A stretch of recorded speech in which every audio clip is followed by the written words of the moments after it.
Welcome back to another State of the Game with Nikki Batgirl D'Angelo.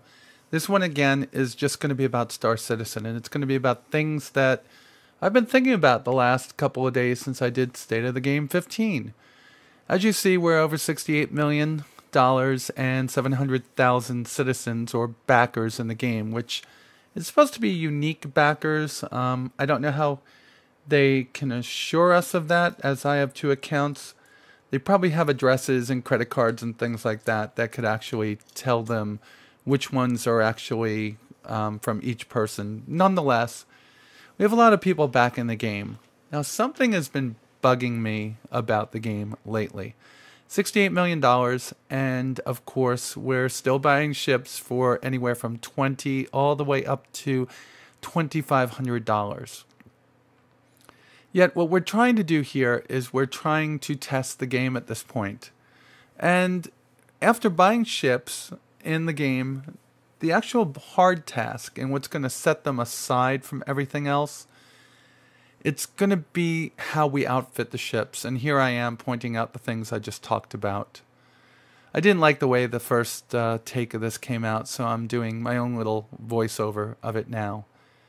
So I'm a little bit off in how we're supposed to test the game when some of the weapons are going to cost us real US dollars in excess of $12, $15, $30 a piece. So you're talking about somewhere between 16,000 UEC and 36,000 UEC to outfit your craft with a pair of weapons.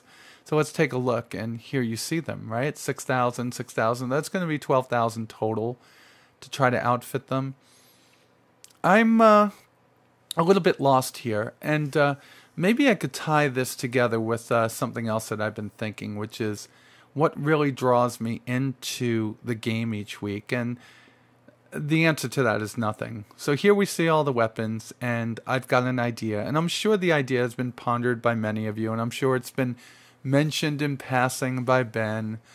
But what is going to satisfy two things, which is going to be A, getting people back into the game to feel like they're actually accomplishing something, and B, getting them the pieces of the game that need to be tested in a way that it's not going to overbalance. I don't mean overbalance, but overpower them when the game goes live. And it has to do a lot with Arena Commander. So why should I play Arena Commander each week? And that's going to be the answer. So let's just take a look at a couple of these things here. So this is where I'm going into the pledge store to look at the actual UEC to US, or, well, US dollar in this case, exchange rate. And UEC to US dollar is $1 per 1,000 UEC. So $20 gets me 20,000 UEC, which is just barely enough to buy. It's not enough to buy the two weapons that I'd like to see working on my ship, which would be the CF-227s, or actually just to get the Mantis cannons back for my Hornet, so I could feel like I'm actually accomplishing something. All right, so let's go back to the actual weapons page. It's just a couple back here. And let's just look. Now that I said 20,000, I could just barely buy two of anything in the low end. But there's my CF. Is that my CF-227? No, that is not. That's just a sucker punch cannon, right? So I really think that something has to be done at this point to make it so we want to go in the game, and so we feel like we're accomplishing something, and so we can test the parts of the game that are going to be fleshed out over the next 18 months. Remember, it's not just weapons like these that we're going to be purchasing, but engine upgrades and shield upgrades and power plant upgrades and sensor upgrades and sensor packages and jump drives, and, well, you get the gist of it, right? There's a lot of things that are going to be going on in the game. So we have the leaderboards here, right? So they are tracking our accomplishments in the game. So my idea is very, very simple. Weekly missions, right? Is it really that hard for them to do that, right? They're already tracking what we're doing in the game. So come up with something. Here we are in the Southland hangar again. There's my 3 Mustangs sitting in front of us. come up with something that actually drives me into the game each week. So I talked to Ben about this at one point. Why don't we have just credits that you earn in Arena Commander that you can buy the weapons for use in Arena Commander? And since Arena Commander is a game within a game, it could be outside of the scope of UEC that we pay for with US dollars to buy real weapons, well, real virtual weapons. Oh my God, that's so confusing. For the game itself. All right, so the money that we would earn, the credits that we would earn in Arena Commander wouldn't effectively change anything for the ships that we have in the hangar here. That would still be US dollars, which are pledges, and, well, US dollars, euros, pounds, sterling, or whatever your currency is.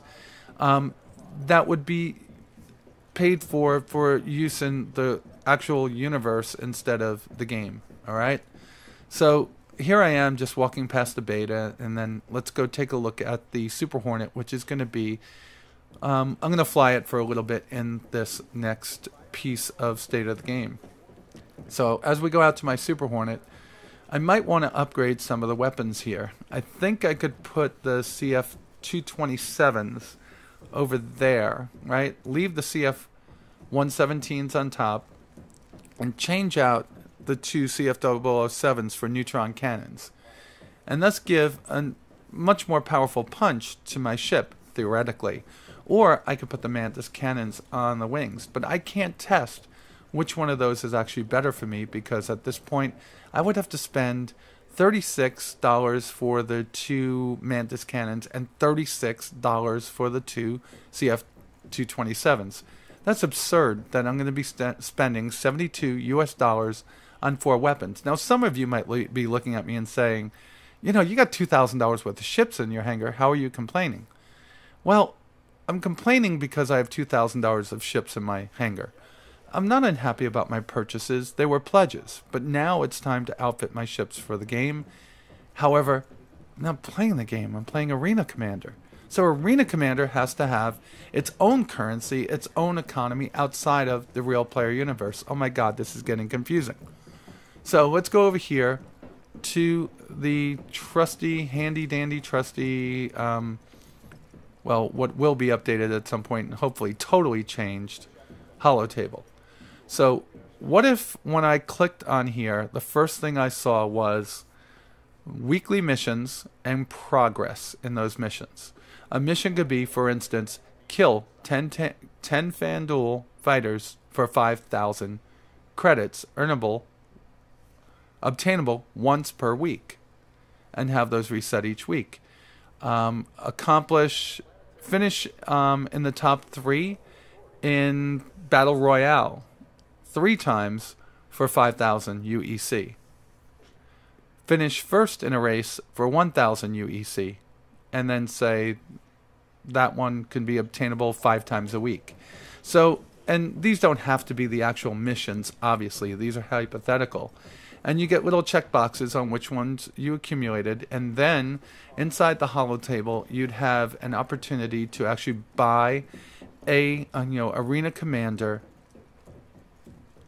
weapons, systems, and components. Because you could then systematically make the Holotable where you upgrade the ships for Arena Commander and Arena Commander only. Because I think they're going to be changing the way we do this and making it on our Mobi-Glass in the future for the actual game itself. I think this would work out incredibly well. And I have thought about this and tried to figure out a way to convey this, and I want to bring it up to Ben. And I wonder what you all think. Is this the way to do it? Or is it actually a start to a conversation? I mean, let's put it this way. If we're buying $72 worth of weapons, it's going to very quickly equate out to 120, 240, because we're going to want every weapon. And then they're going to start putting components up there. Better cooling, better cooling units, better thrusters, better maneuvering jets, whatever it is. And then eventually our workbench is going to start working, and we're going to have to do things that way too. But in my suggestion, we're actually able to go through here and start right now, today, and start making credits inside Arena Commander, which is separate. Again, it's its own different game, and start playing with those systems in that virtual game within a virtual game. So if I've blown your mind yet, I hope not.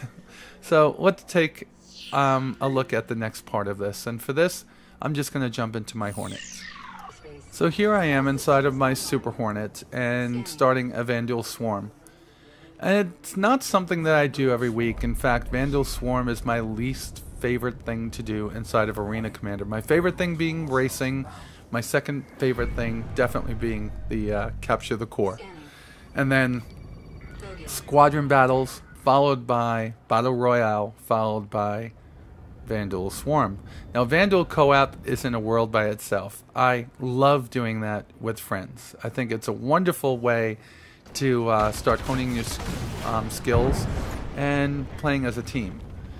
And I was trying to record, just so you know, I was trying to record and talk and commentate at the same time as playing. So a lot of bad moves happen here. So I really want to be drawn back into the game, because the way the game looks now, it's just freaking amazing. It's beautiful, and I think we're at the point where we know what the game is going to be like in the future, and we should start playing it more often so we can help them get it set for prime time. Now think of it this way. A lot of times you beta test something, or you alpha test something, or you QA something at a low level, and then when it gets out to the masses, there are a lot of bugs that are found. By making this more fun, by drawing people back into it, we're going to be able to find those bugs a lot more readily, a lot faster, and thus make the game more fun when it finally is released. Alright? So let's move on to something else that I found. I think in the last video I showed you that you could land on a platform, take out your weapon, and just start firing at your ship and blow it up. So this is how I'm going to end it. I just want... I've got something to talk to you about before this, alright? Before we go on. In the last one, please read the video description for a contest that I'm holding.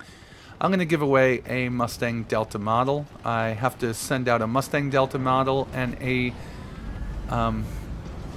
bar, I should say a liquor cabinet, to the last two winners. This week the prize is actually going to be a Mustang Omega, and that is being provided by Captain Gloom of the Enablers, and also one of the most active people inside of the Star Citizen Addicts Anonymous thread. For this one, it's very simple, and it's just going to be this. I just gave you what my idea was, and what I want you to do is give me a clear and concise email.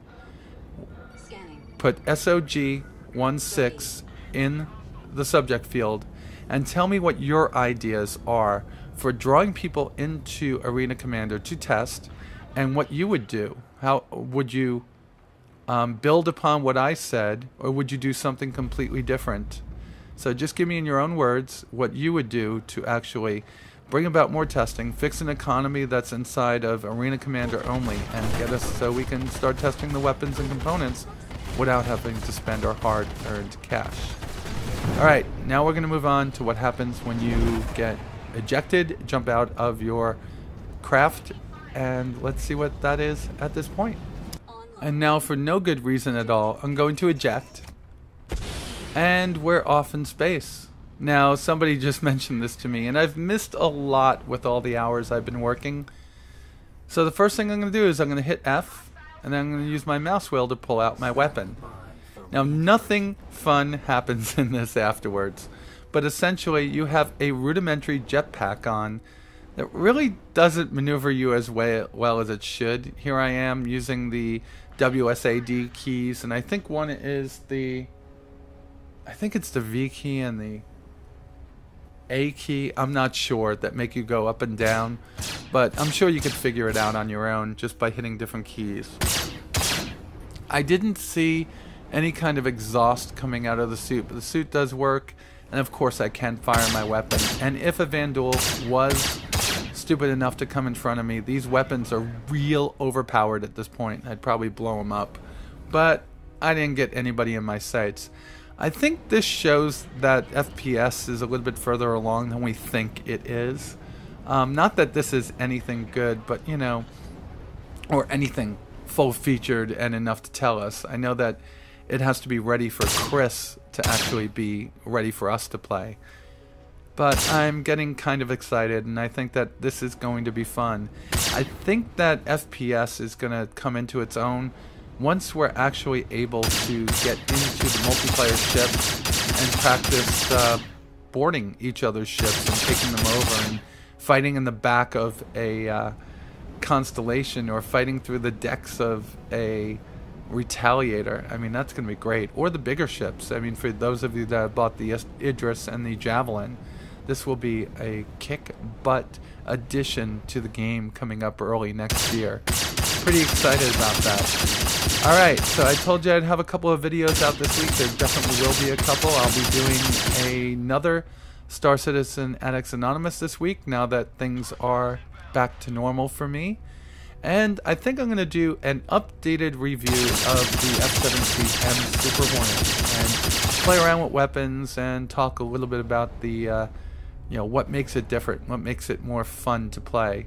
I guess that will be out before the 1st, and if not, they'll be out between now and Friday. And before I say what I always do at the end, I want to wish every one of you a very happy new year.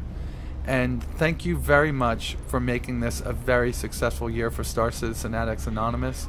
I'm very happy. I was hoping to get to 2K before the 1st of the year. Looks like I'm going to fall about 40 short of that.